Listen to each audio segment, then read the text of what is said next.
Bismillahirrahmanirrahim. Assalamualaikum warahmatullahi wabarakatuh. Rabbi shrah li sadri wa yassir li amri wahlul 'uqdatam min lisani yafqahu qawli. Halo teman-teman, bagaimana kabar kalian di sana? Alhamdulillah, semoga Allah selalu memberikan kesehatan dan kemudahan dalam belajar untuk kita semua.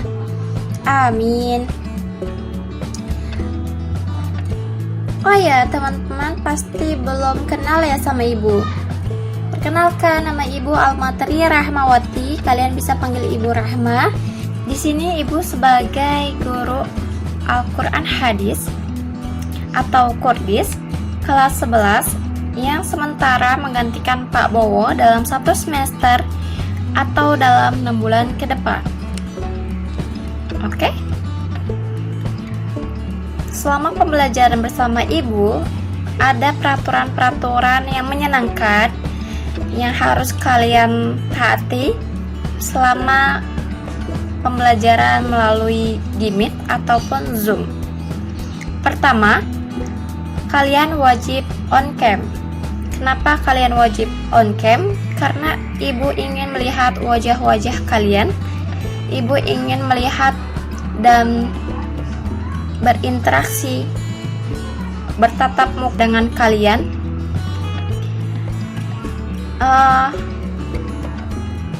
Jadi ibu harapkan kalian wajib untuk on cam selama pembelajaran bersama ibu. Lalu yang kedua, boleh makan dan minum asalkan cemilan. Boleh saja kalian makan dan minum, tetapi tidak makan dan minum yang berat. Hanya boleh cemilan saja. Lalu yang ketiga, tidak boleh disambi main handphone. Maksudnya apa tuh? Maksudnya tidak boleh disambi main handphone, yaitu tidak boleh bermain Instagram, FB, game online, dan lain sebagainya. Oke? Lalu yang keempat, tidak boleh tidur tetapi tiduran boleh. Oke? Kalian boleh nyalakan kameranya sambil tiduran, tidak apa-apa, asalkan kalian tetap memakai pakaian yang sopan. Oke?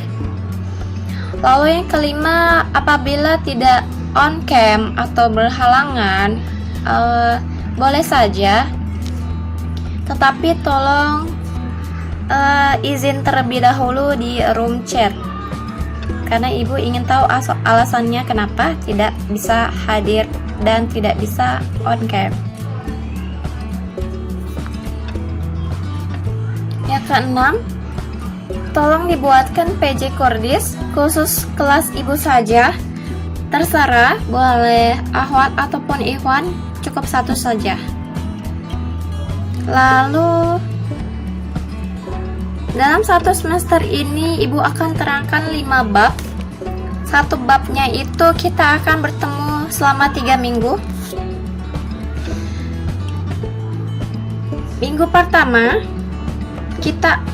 pertama ibu akan jelaskan terlebih dahulu materinya. Ibu akan terangkan terlebih dahulu materinya. Lalu ada BSB. Apa itu BSB? BSB itu adalah berdiskusi sambil bercanda. Jadi apabila ibu kecepatan, apabila ibu menjelaskannya belum jelas, kalian boleh berdiskusi, kalian boleh bertanya di minggu pertama itu. Lalu di minggu kedua, di masih bab yang sama, kita akan bermain games. Kita akan evaluasi atau evaluasi games. Apa itu evaluasi? Evaluasi itu mengulang di materi yang di minggu pertama. Kita ulang di minggu kedua.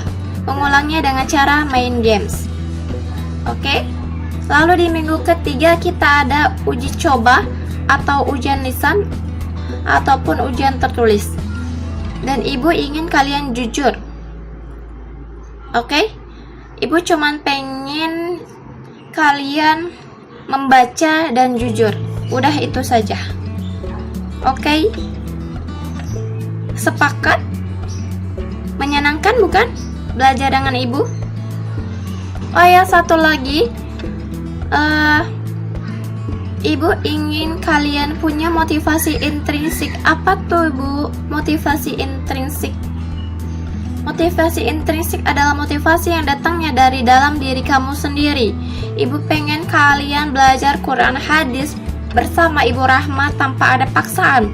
Tanpa ada paksaan dari ibu, dari guru-guru lain, dari orang tua, dari pacar, teman, apapun itu. Ibu pengen kalian fokus, kalian konsentrasi, kalian sungguh-sungguh, kalian niat belajar dengan ibu, belajar Al-Quran hadis bersama ibu, kalian senang belajar bersama ibu tanpa ada paksaan. Oke, sepakat belajar dengan ibu tanpa ada paksaan? Menyenangkan bukan? Oke.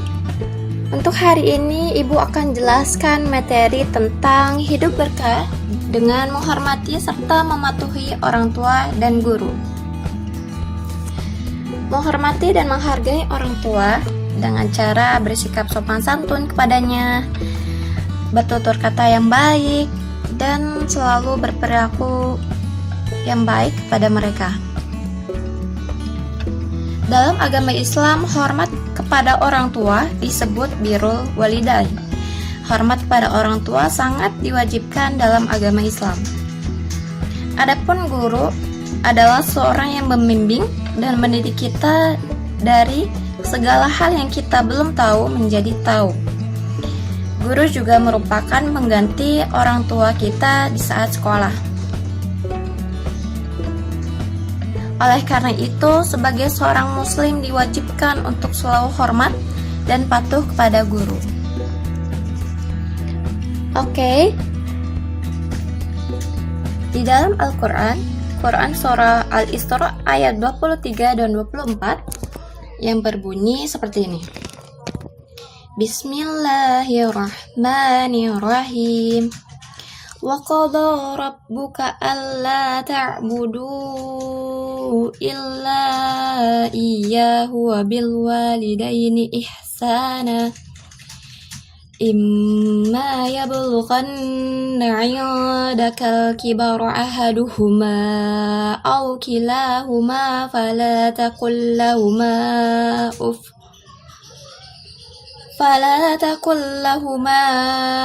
أف ولا تنهرهما وقل لهما قولا كريما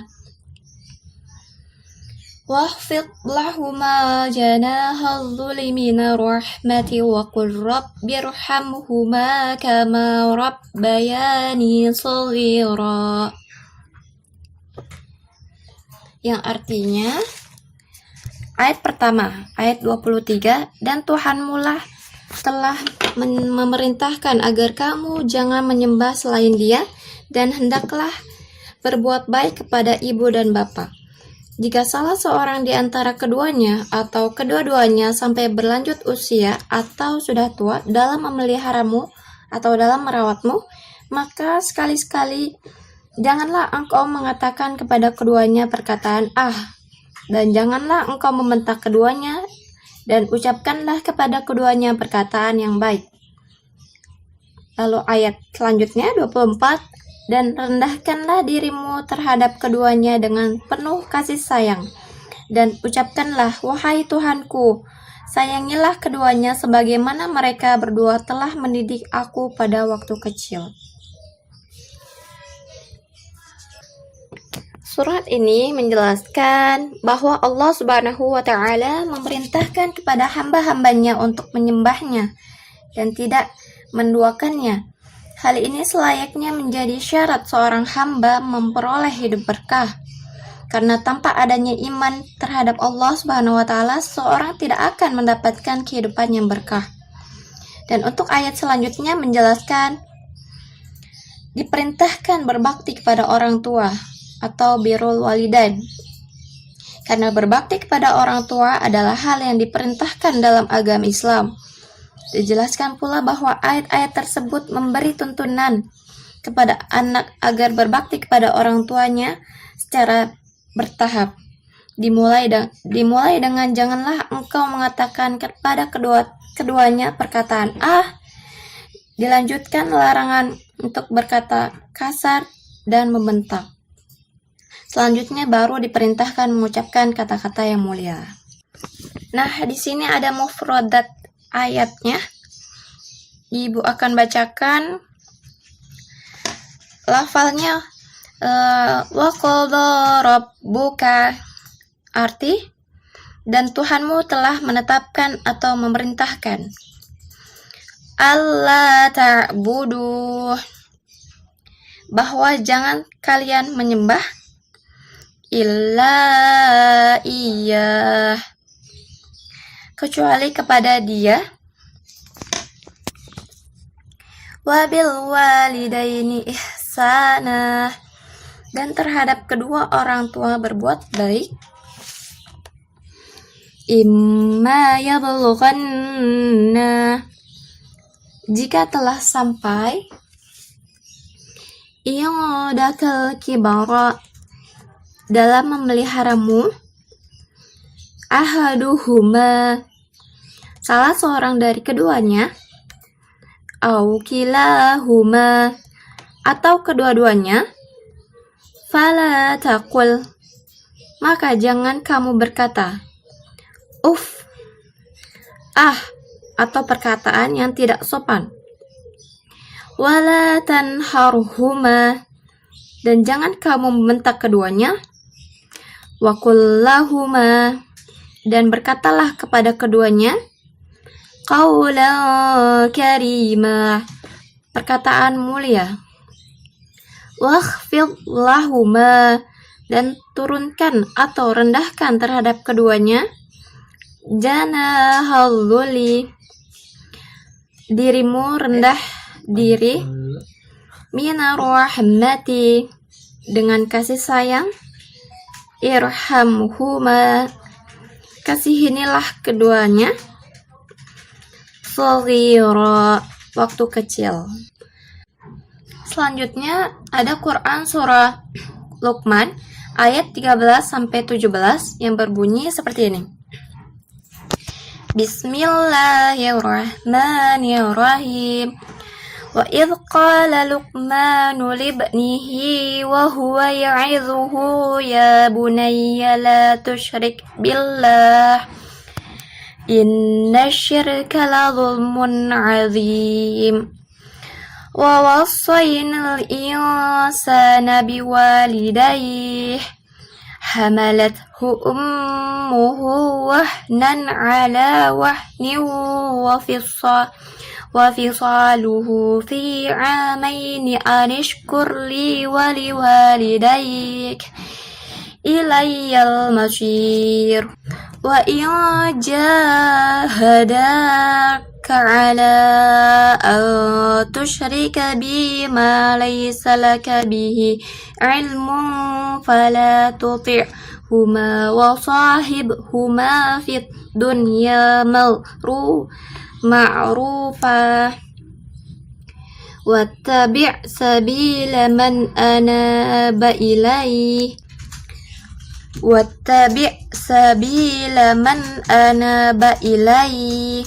summa ilayya marji'ukum fa'unabbi'ukum bima kuntum ta'malun. Ya bunayya innaha in taku mithqala habbatin min khardatin fatakun fi sahratin aw fis samawati aw fil ardi ya'ti bihallah innallaha latifun khabir. Ya bunayya aqimis salata wa'mur bil ma'rufi wanha 'anil munkari wasbir 'ala ma asabak inna dzalika min azmil umur. Artinya, dan ingatlah ketika Luqman berkata kepada anaknya, ketika dia memberi pelajaran kepadanya, "Wahai anakku, janganlah engkau mempersekutukan Allah. Sesungguhnya mempersekutukan Allah adalah benar-benar kezaliman yang besar. Dan kami merintahkan kepada manusia agar berbuat baik kepada orang tuanya. Ibunya telah mengandungnya dalam keadaan lemah yang bertambah-tambah dan menyapihnya dalam usia 2 tahun. Bersyukurlah kepadaku dan kepada kedua orang tuamu, hanya kepada aku kembalimu. Dan jika keduanya memaksamu untuk mempersekutukan aku dengan sesuatu yang engkau tidak mempunyai ilmu tentang itu, maka janganlah engkau mentaati keduanya, dan pergaulilah keduanya di dunia dengan baik, dan ikutilah jalan orang yang kembali kepadaku. Kemudian hanya kepadaku tempat kembalimu, maka akan aku beritahu kepadamu apa yang telah kamu kerjakan." Lalu ayat selanjutnya, Luqman berkata, "Wahai anakku, sungguh jika ada suatu perbuatan seberat biji sawi dan berada dalam batu atau di langit atau di bumi, niscaya Allah akan memberimu balasan. Sesungguhnya Allah Maha halus dan teliti." Wahai anakku, laksanakanlah sholat dan suruhlah manusia berbuat yang ma'ruf dan cegahlah mereka dari yang mungkar. Dan bersabarlah terhadap apa yang menimpamu. Sesungguhnya yang demikian itu termasuk perkara yang penting. Selanjutnya kita akan bahas hadis dari hadis riwayat Muslim. Lafalnya seperti ini. An Abi Hurairah an Nabi sallallahu alaihi wasallam qala raghima anfuhu thumma raghima anfuhu qila man ya Rasulullah, qala man adraka walidayhi 'indal kibara ahaduhuma aw kilayhima thumma lam yadkhulil jannah, yang artinya dari Abu Hurairah dari Muhammad sallallahu alaihi wasallam, beliau berkata, dia celaka. Lalu ia ditanya, "Siapakah yang celaka ya Rasulullah?" Jawab Nabi, "Barang siapa yang mendapati kedua orang tuanya dalam usia lanjut atau sudah tua, atau salah satu dari keduanya tetapi ia tidak berbakti kepadanya dengan sebaik-baiknya, maka dia tidak akan masuk surga." Hadis riwayat Muslim. Di sini dijelaskan pada hadis riwayat Muslim tersebut menjelaskan tentang ancaman bagi seseorang yang tidak berbakti kepada orang tua. Dalam hadis ini Rasulullah Shallallahu Alaihi Wasallam berkata, "Roghima'an fuhu", dia celaka, diulang sebanyak 3 kali. Hal ini menunjukkan bahayanya seseorang yang tidak berbakti kepada orang tuanya. Apalagi seseorang yang mendapati kedua orang tuanya atau salah satu dari keduanya berlanjut usia. Apalagi seseorang yang mendapati kedua orang tuanya atau salah satu dari keduanya berusia lanjut, maka selayaknya untuk berbakti dan berbuat baik kepada mereka. Bagi yang melanggarnya atau tidak berbakti, ancamannya adalah celaka dan tentu saja hidupnya tidak berkah. Selanjutnya ada hadis riwayat Al-Bukhari dan Muslim. Lafalnya seperti ini. Sami'tu Abdullah bin Amr radhiyallahu anhuma yaqulu, jaa rajulun ilan nabi sallallahu alaihi wasallam fasta'dzanahu fil jihad faqala ahayyun walidaik? Qala na'am. Qala fafihima fajahid, yang artinya, aku mendengar Abdullah bin Amr radhiyallahu an berkata, seseorang laki-laki datang kepada Nabi lalu meminta izin untuk ikut berjihad. Maka beliau berkata, "Apakah kedua orang tuamu masih hidup?" Laki-laki itu menjawab, "Iya." Maka beliau berkata, keduanya lah kamu berjihad atau berbakti. Dari hadis riwayat Al-Bukhari dan Muslim. Cukup sekian materi Ibu di hari ini. Semoga bermanfaat untuk kita semua. Yang ingin ditanyakan bisa lewat chat atau saat Google Meet bersama Ibu. Kalian boleh mengajukan pertanyaan, boleh berdiskusi. Oke. Ibu cukupkan video Ibu hari ini. Nun wal qalami wa masturun. Wassalamualaikum warahmatullahi wabarakatuh.